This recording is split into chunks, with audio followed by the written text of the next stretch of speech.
For the land of the free and the home of the brave.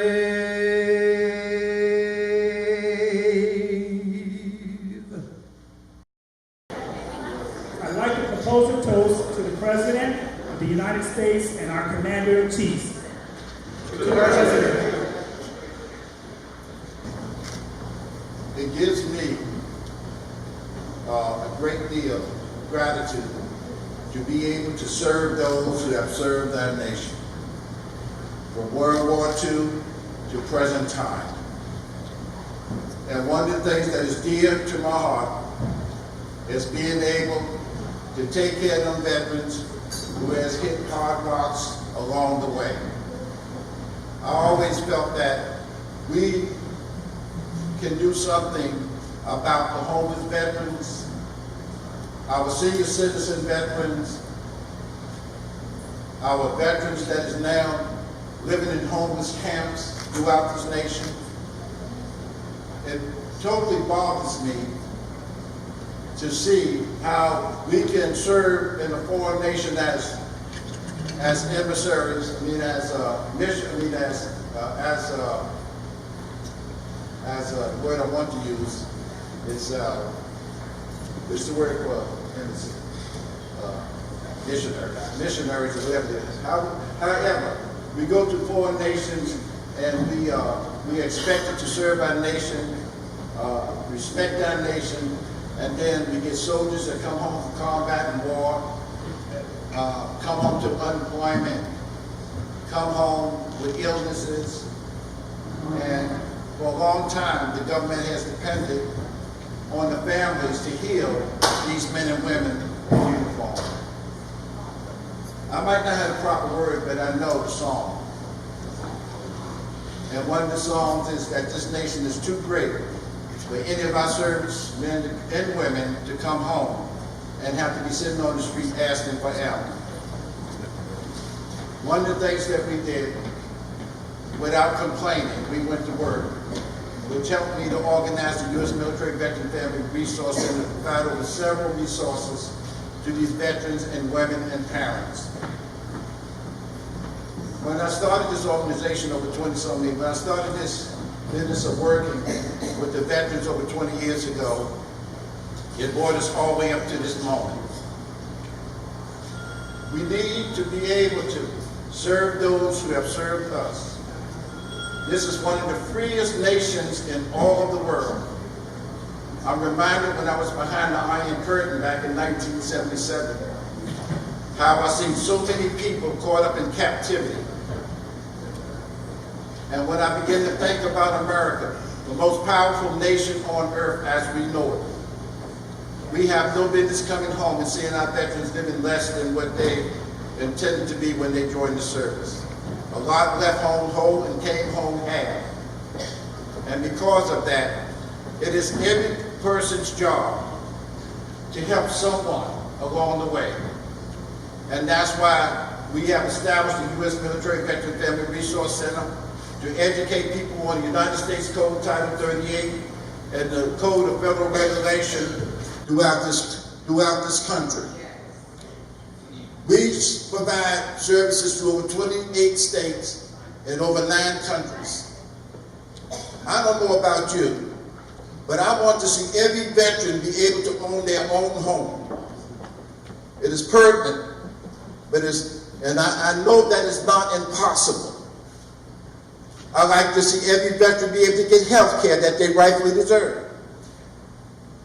And it's not impossible. See, laws has been on the book for a long time in this nation, passed by the Congress and the Senate. What we fail to do as a people is open up the book and read. So with no further ado tonight, I would like to just for you to stand up in a moment of silence for those veterans who have truly lost their lives.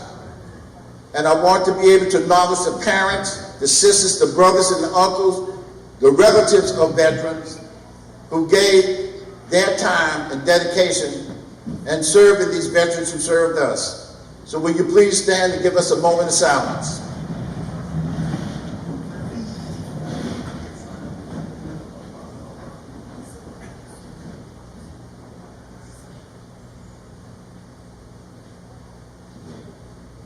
You may be seated.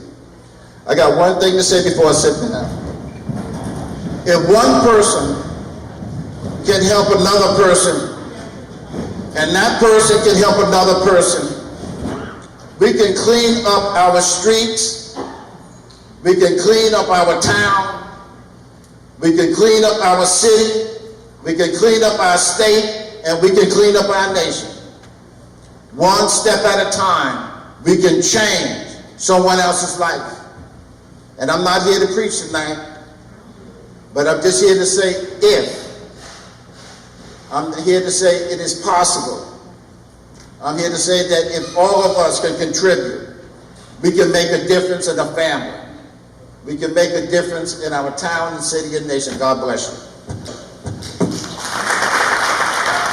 Good evening. It's nice to be with you tonight. I am a veteran, United States Army Patriot Missile, Fort Bliss, Texas, White Sands Missile Range, 1981 to 1984.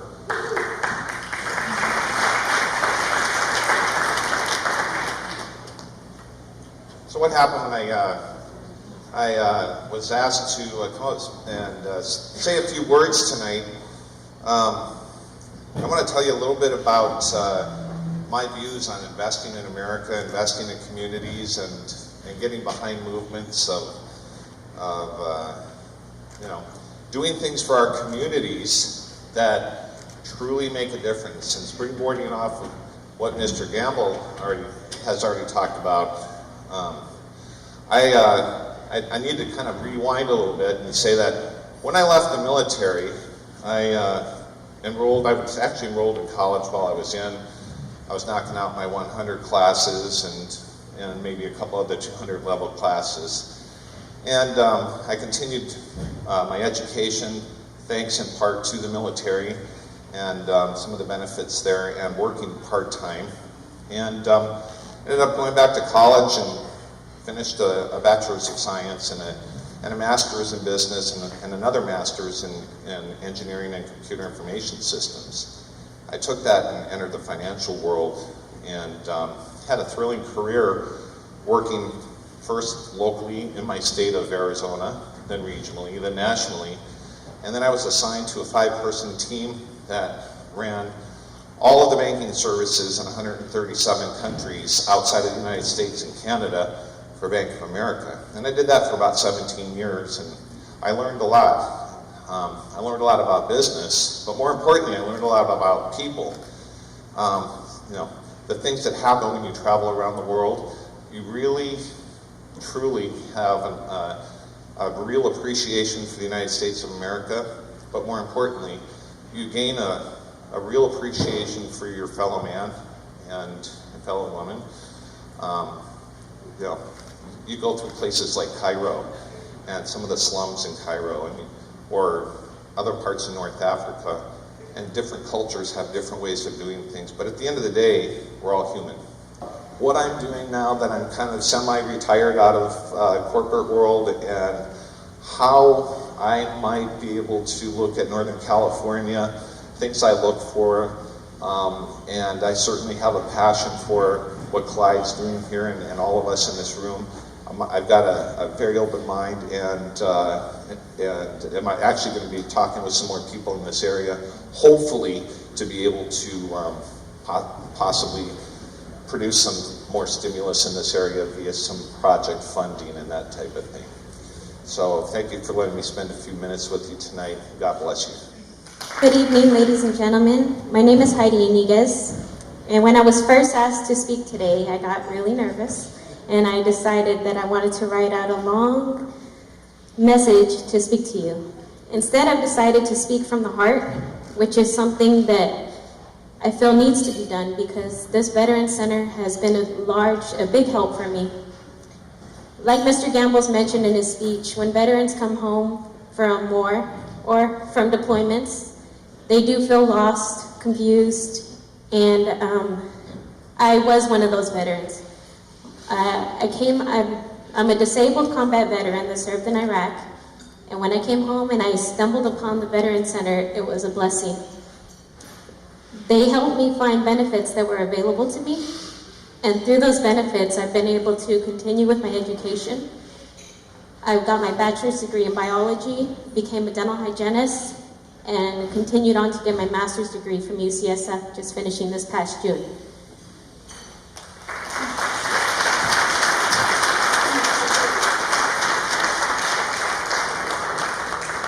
I'm very grateful for everything that they did because there is a lot of information that isn't available for veterans.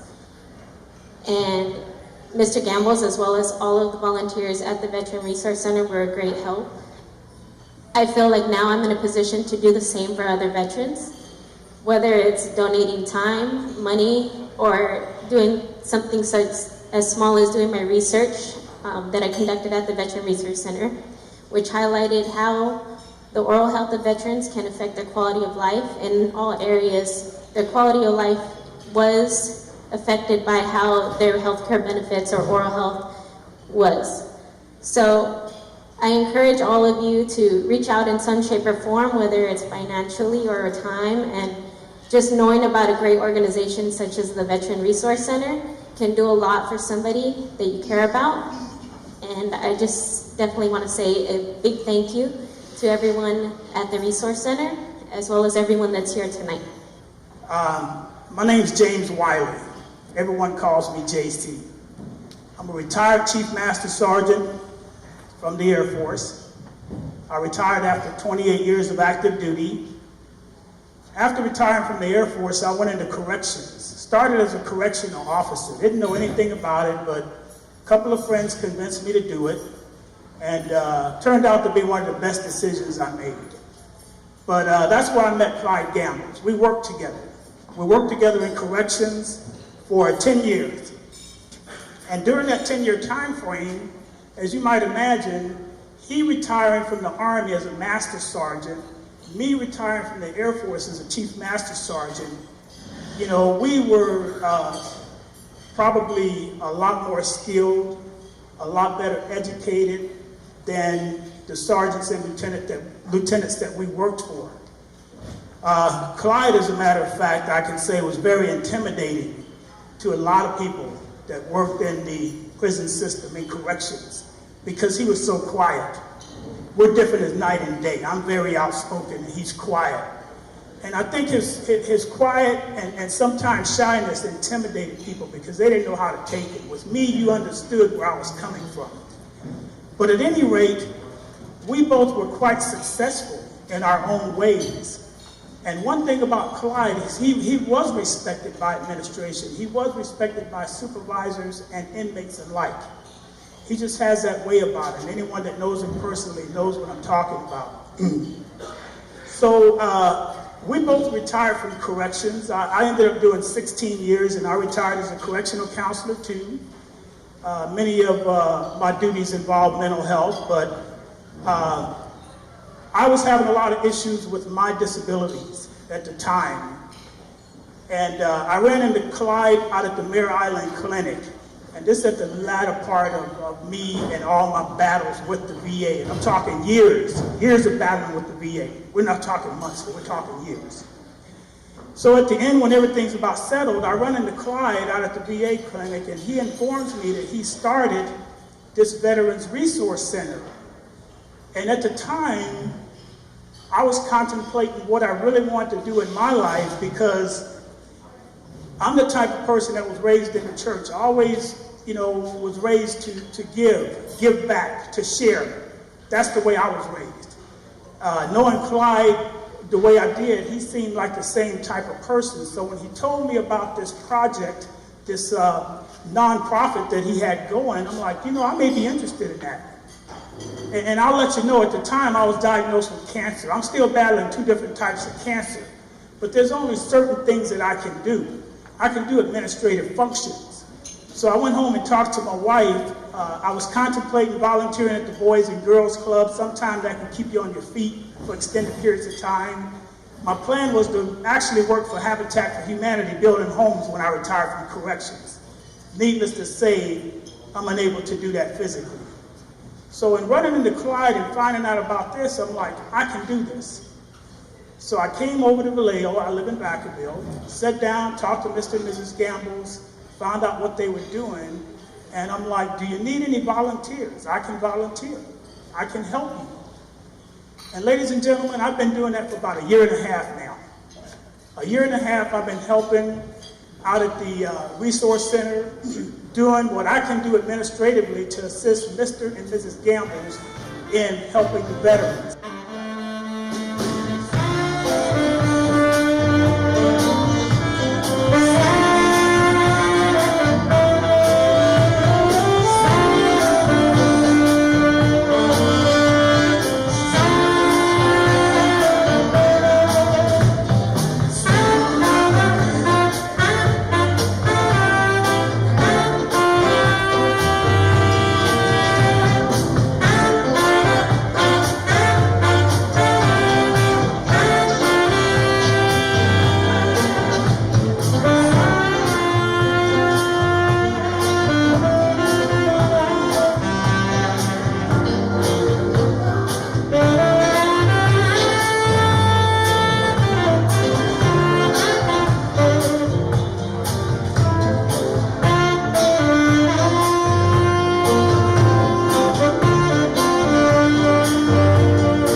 Your speaker for the night is a retired Air Force veteran with over 35 years in military service in the United States Air Force.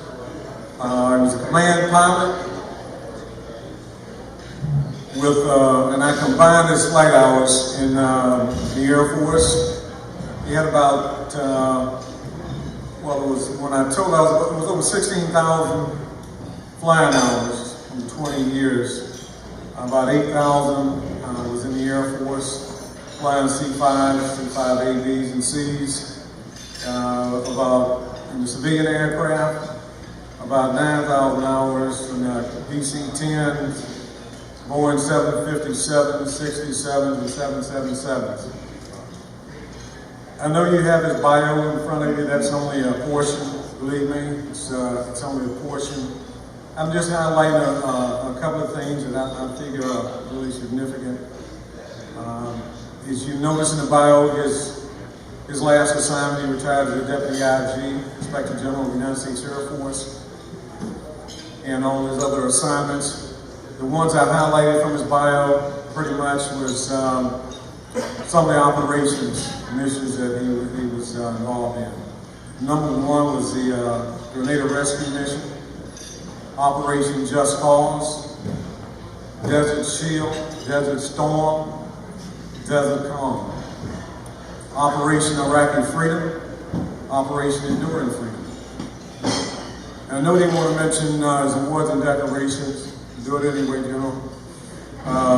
Distinguished Service Medal, Legion of Merit, Bronze Star with Oak Leaf Cluster, Defense Meritorious Service Medal with 4 Oak Leaf Clusters, Air Medal, Aerial Achievement Medal with Oak Leaf Cluster. I have to tell you that after being retired for 3 years, and the only speaking that I've done is in the microphone talking to passengers in the back, I have to say that I'm just not used to coming out and speaking to a august group of people like you. It's been a while. I used to do it a lot, but now I don't. And so I guess I might have been just a little bit nervous today, kind of like Heidi. Where's Heidi? Yeah, I was a little bit nervous, just like Heidi. And but I didn't think so. And so I guess I was pacing around before this event, and my wife Vicky over there came up to me and said, "So, honey, it looks like you're a little bit nervous." I said, "Oh no, I'm not nervous at all. Why do you say that?" And she goes, "Well, you really must be nervous." And I go, "No, I'm not nervous." She goes, "Well, then what are you doing in the ladies' room?" But I have to say that after 35 years in the Air Force and 5 deployments and 5 commands, 2 presidential call-ups, all the things that we do as servicemen, it's an honor to stand in front of you today and talk about what's going on. And the best way I can do that is to tell you a story. When I was in Afghanistan, one of my jobs in starting the Afghan Air Force was to go and mentor and discuss issues with the Minister of Defense, Wafid Wardak. And I would go to Wafid Wardak, and I remember sitting there one day over some chai tea and talking to him about the state of his country and how terrible things were with the Russians being expelled out of there, and then the factional fighting that came after that, and followed by operations from the United States and coalition forces to oust the Taliban and Al-Qaeda. The country was literally destroyed. Our department on how to interact with veterans. And I was given that opportunity to go. But being fair and upright, I also had to let them know at the same time that I was training them is that, number one, every last one of you police officers in here, you got PTSD. If you have shot someone or you have killed someone, you're not whole anymore. So you need to receive counseling and treatment. Once you can accept that, then we can work on building our community back. Behold, the chief of police, the young officers, they start using different strategies here or there, whether you can see it or not. And then, on top of that, they bring the homeless veterans to our center. And we get them health care, and we provide them with a pension or compensation. And Mr. Newton, will you please stand tonight? When we pull veterans out of them homeless camps, Mr. Newton got a way of getting their pension approved quickly. Have you ever seen a man go from living in a cardboard box to graduating from Davis University?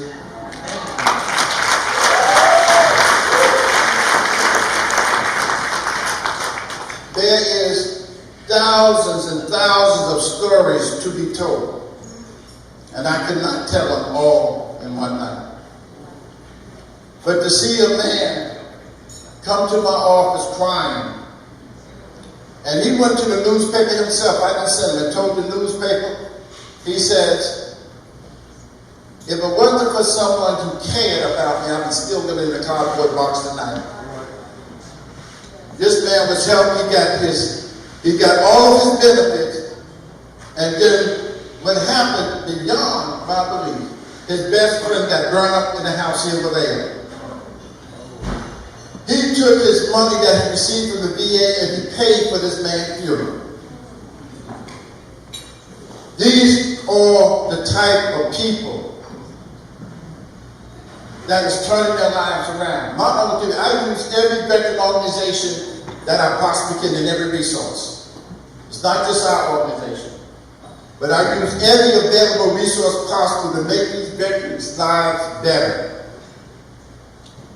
Tonight, we're going to take time out to award 9 people for volunteering their time to the U.S. Military Veteran Family Resource Center.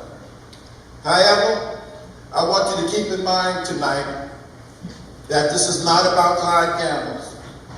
When I was given this vision long ago, God get the glory for all the things that he has done. I want to take this time also before I get and go home. I want to thank God for this wonderful woman he gave me.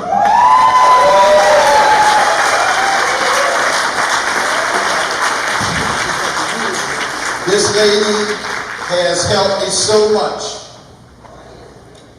When I went home and asked her, what do you think about me giving up one of my pensions to help veterans? She looked at me. First, she thought I had PTSD.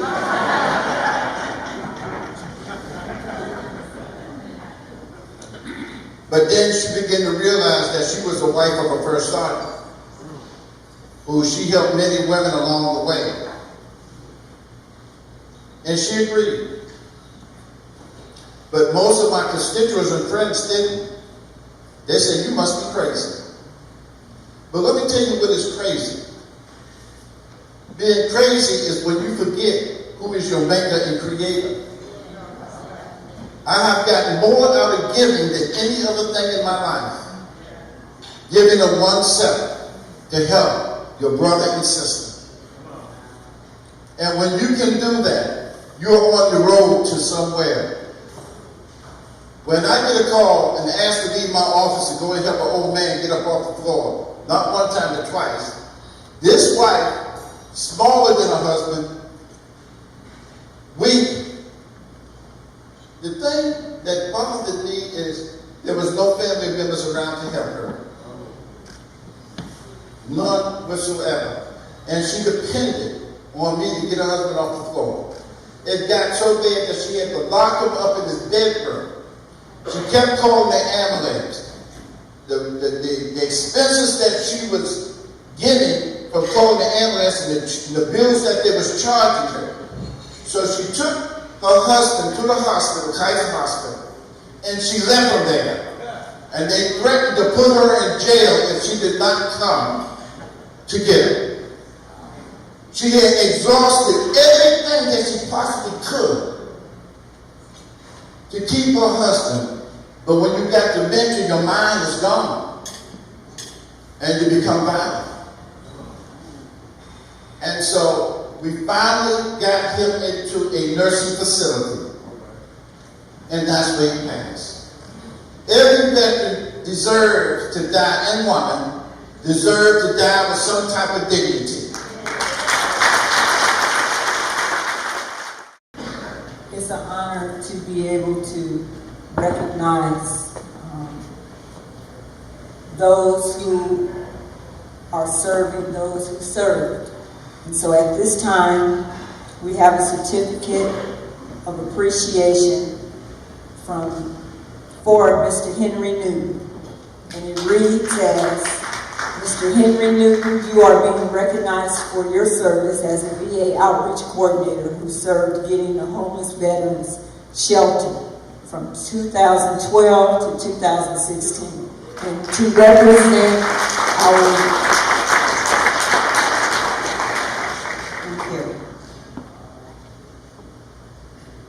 That's for you, Mr. Newton. Congratulations.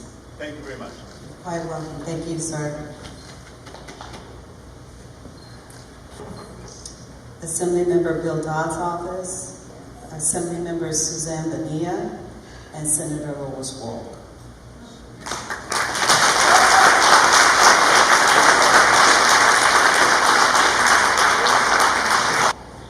And Mr. Newton, before you leave, I just want to read what all of the honorees will receive from the certificate from the state and the state representatives.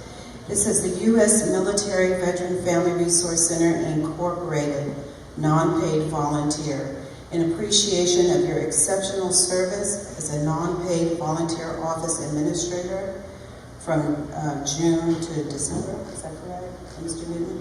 Okay. And in honor of your faithful and tireless commitment to our veterans, we thank you on behalf of the state legislature and the California State Senate. Thank you very much. I'm humbled and I'm honored rather. Sometimes I don't really feel that I should be rewarding all the folks that have helped me do this. One hand washes the other. And it's an honor to be here. It's an honor to be recognized. And basically, I thank all of you. Mr. Ward has been with us from day one. Actually, before day one. He was with Clyde when Clyde was sitting at a chair and a folded table when they were renovating our offices. Mr. Ward was there in a nice cold building.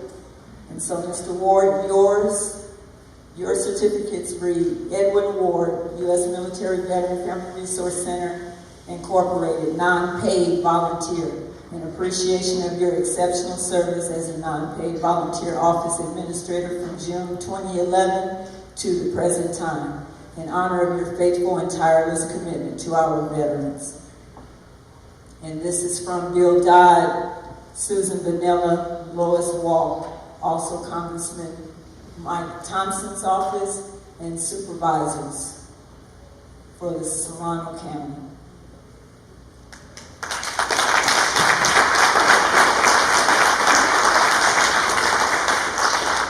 Mr. Edwin Ward, you are being recognized for your service as a volunteer office administrator. Thank you for your service to our great community. Erwin Hennigan, Supervisor, District 1.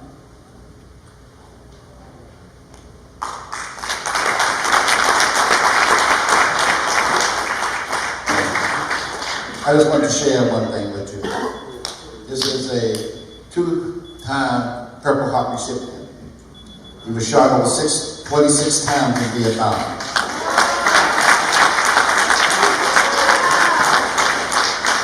And he has metal throughout his body, but the Lord is keeping him together. And so I really thank God for the service that this man has given to his country. God bless you.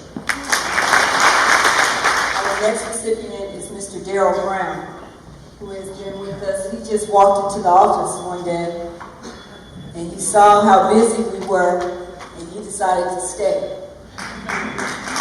He's been with us all the time.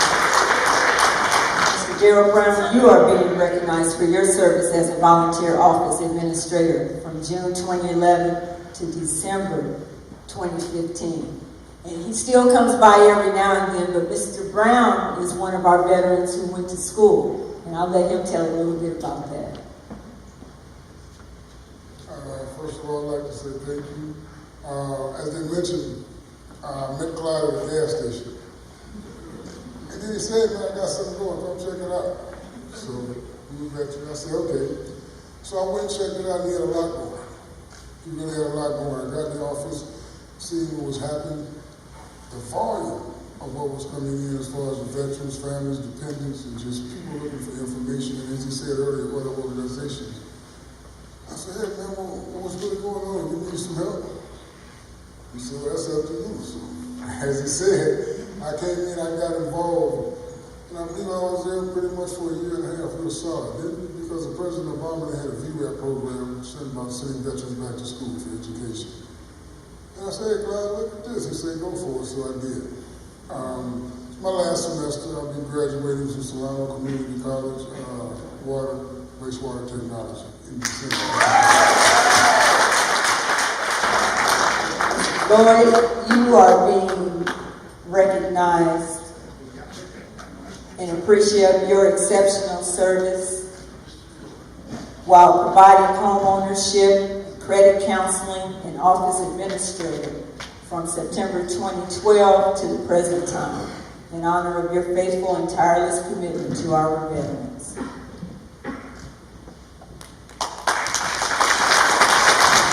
It has been an honor to serve with Mr. Gambles and the gentlemen and the women that have graced the Veterans Family Resource Center, and to see people's lives changed by Mr. Gambles, Mrs. Gambles, and the work that they are doing, because that's why we're all here.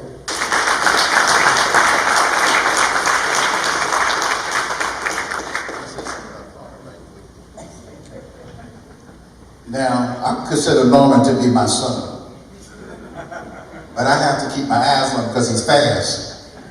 He's really fast. But he has helped a lot of veterans get into homes.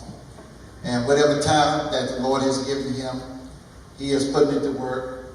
And he educates the veterans as much as he can on the VA and the loans as a lender and broker. He is not a selfish person.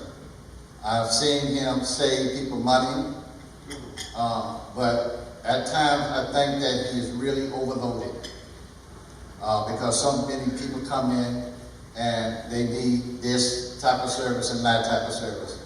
And what we try to do, I push everything I can on him because at first there was no other resources I could go to, but now there are other people coming in the door, and hopefully they will be able to work together to make this better for the veterans. God bless you. Our next recipient is Mr. Michael Jordan.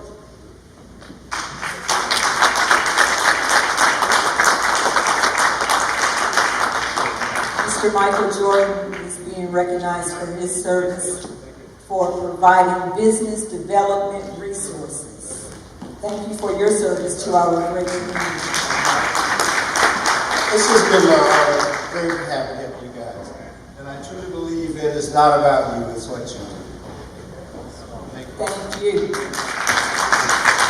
I would just like to say about this gentleman, him and Mr. Newton come in every Saturday on their own time. He works for the Small Business Administration, and he's also Army. I know we got a lot of blues in here tonight, but we got some green too. So, a little bit of green here tonight. So I'm really thanking him for giving up his time. And I'd also like to do this. For every woman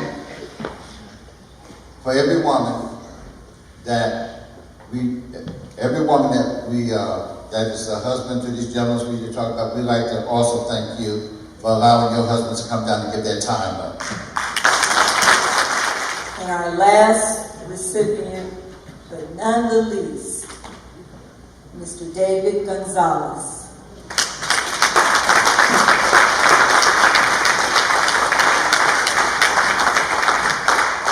David is being recognized for his service of providing various benefits and resources to our veteran community.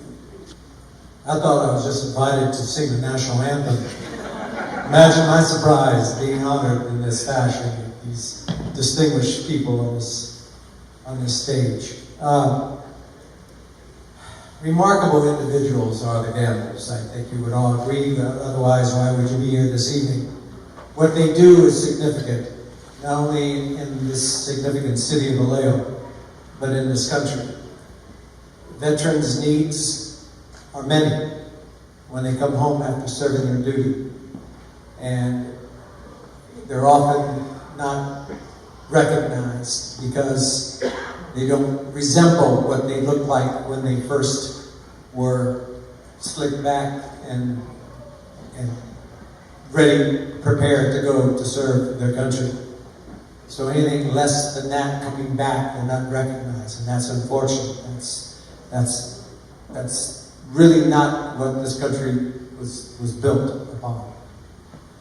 So I say to the Gambles, thank you. I can't imagine why I'm here talking to you at this time, but thank you to the Gambles. Thank you, gentlemen, for all your service, and thank all of you that are here this evening supporting this evening. Thank you. The reason why we invited David in is because there were so many questions about burial and who could be buried in the National Cemetery. David was an inspiration to our organization because we have at least 7 to 8 deaths a week that comes through our office, and women are calling asking how can they bury their husband. Well, David also sells insurance also to help those that can afford to bury their loved ones, to pay the funeral costs in a mortuary. As you know, the mortuary cost is very high. And so we find any way to cut expenses for them veterans. To be buried in National Cemetery is free. But to pay that mortuary cost, it can be very expensive. And so if you don't have good insurance and you don't have any way to bury your loved ones with dignity, most people now have to cremate their loved ones because they don't have no other choice. And so we try to make a difference in that so that it'd be possible if we learn and get to you early enough, we can make some type of a difference. God bless you, Dave. So that concludes our honoree service part, and I think before I give the microphone back to Mr. Gambles, I better say my 2 cents. As I look out on all of you from the bottom of my heart, I thank each and every one of you for your support, because this would not have happened without your support. We know that you all support us, and probably many of you, if not all of you, have come through the office and contributed one way or another. And I just wanted to say thank you. Also, I want to say a special thank you. There are a couple of people here who flew out here to be with us this night. Wilma Harrison, I love you and I appreciate you. She's been planning for this as long as I've been planning for it.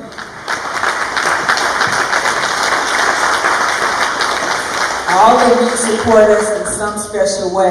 Alfreda Clark, I love you and I appreciate your support.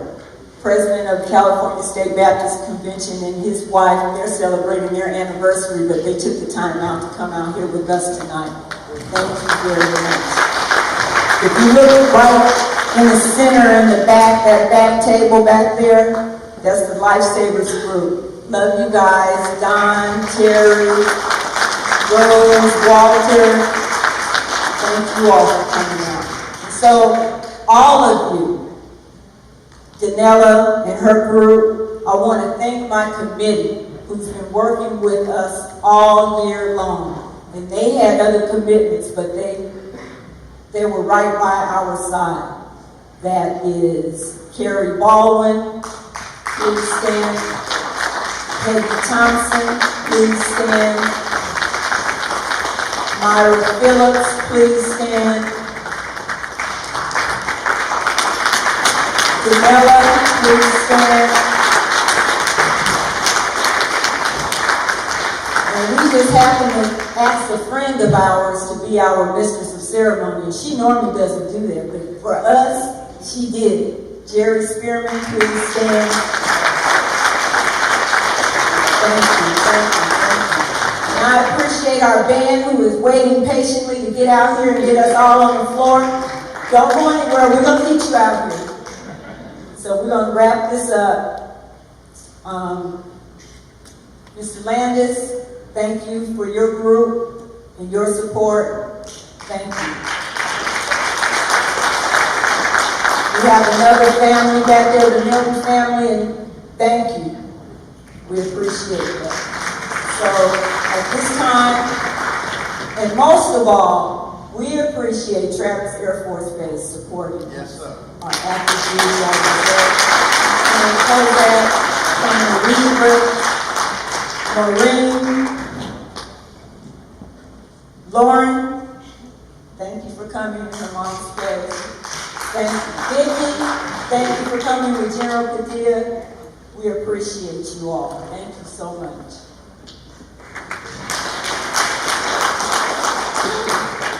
Now, when I was in Israel, I went to a party. It was a Jewish party. It was a good party. Because at the party, there's a time and season for everything under the sun. And I remember somewhere in the scripture, it mentioned something that there's a time for dancing. And so I want you at this particular time to get up and enjoy yourself, mingle. As of course we got a lot of important people here tonight, and just talk. Let's communicate. That's something that we have started doing for a long time. So let's have at it, man. God bless you.